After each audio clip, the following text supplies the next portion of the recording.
দেখি সরকারি কুকটা কেন আনে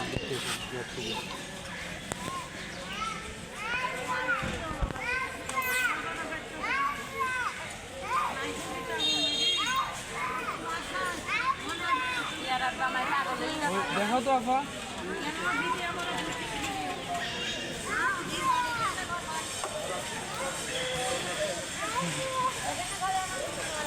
জি আপনারা কি ফুক খুলেন? না আমরা ফুক খুলে না ভাই। তো উনি দেখে ফুক খুলাইতেছে। ওনার কাছে যাই